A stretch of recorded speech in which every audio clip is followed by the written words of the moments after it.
world where rupees is replaced by dollar. A world where India is the superpower. Is it a fantasy or a future within reach? Everybody is talking about India and about its economic growth. But the question is, can India overpower or outpace China? Now, when I say outpace, what does it mean? How can we quantify this outpace? The question is, when can India overpower China and what does outpace mean? So the key metrics to define outpace will be GDP per capita, Human Development Index, technological innovation and ease of doing business. If we talk about timeline, what are we dealing with? Is it short-term goal, medium-term goal or a long-term goal? India is an economic powerhouse with a human capital of 1.4 billion. Currently, fifth largest economy and about to become the third largest. If we talk about the FDI, that is foreign direct investment, in India, it is flooding. Foreign investors are pouring in cash. Venture capitalist firms are burning billions of dollars just to bet on India. Look at this graph. This graph is the hallmark for great Indian dream. This chart says that every time India faced any economic crisis, it has always came back stronger. Be it 2008 economic crisis or COVID-19 pandemic, the recovery rate of Indian GDP has always shaken the ground.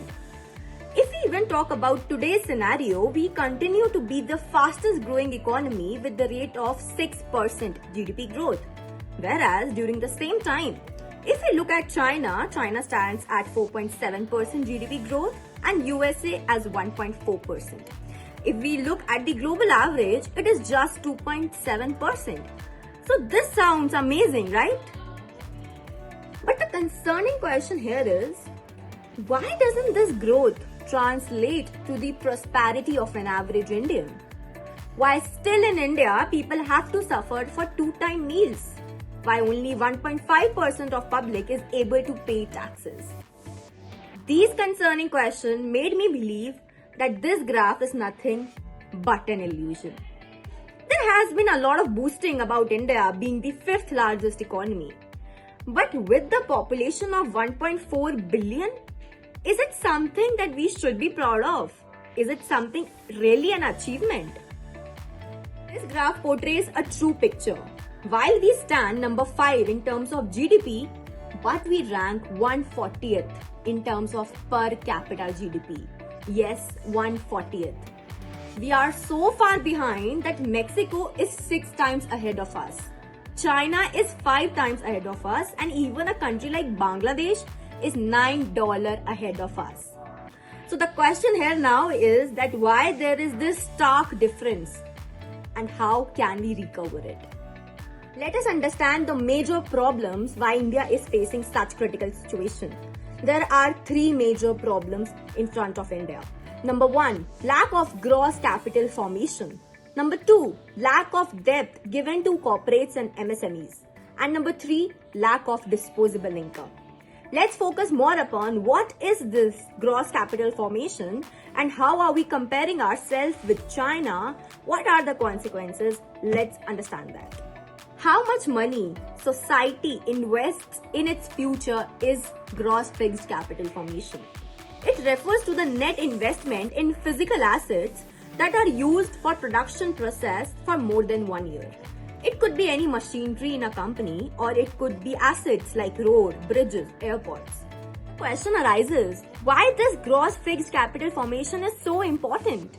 The answer is, it brings 3 major superpowers with it. Number 1, it increases the production and reduced the cost of production, due to which there is availability of domestically produced goods.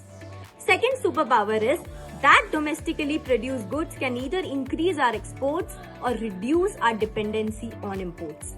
And finally, the third major superpower here is when an industry grows, it has the ripple effect on related industry as well. This means one particular industry flourish with economic output, it will give opportunity for other industries as well. And eventually all this will turn down and increase is the job opportunity. With this per capita GDP as well as per capita income, of country and its people increases. Let us understand what is the position of India and China when it's come to fixed gross capital formation.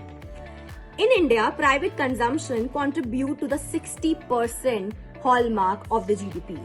Whereas if we talk about the gross fixed capital formation, it is only 29%. Whereas in China contributes 43% of its economy or its GDP in gross fixed capital formation. Maybe now the numbers are not much clear. We think that okay, there is only 0.14% difference between India's and China's gross fixed capital, but the impact is huge. How? Let me show you. India has constantly underinvested in gross fixed capital formation. That is less than 35% of its GDP. Whereas China has always invested more than 40% of its GDP. Whereas I'll give you a side note that China's GDP is 5 times that of India. Now you can imagine how startling this difference is.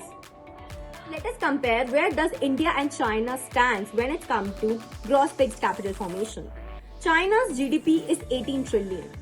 40% average if we consider, China invests 7.2 trillion its gross fixed capital formation, which is double the entire GDP of India.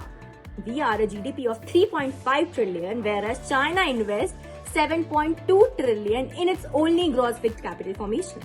So now you can imagine the magnitude of infrastructural development, technological innovation is happening in that country.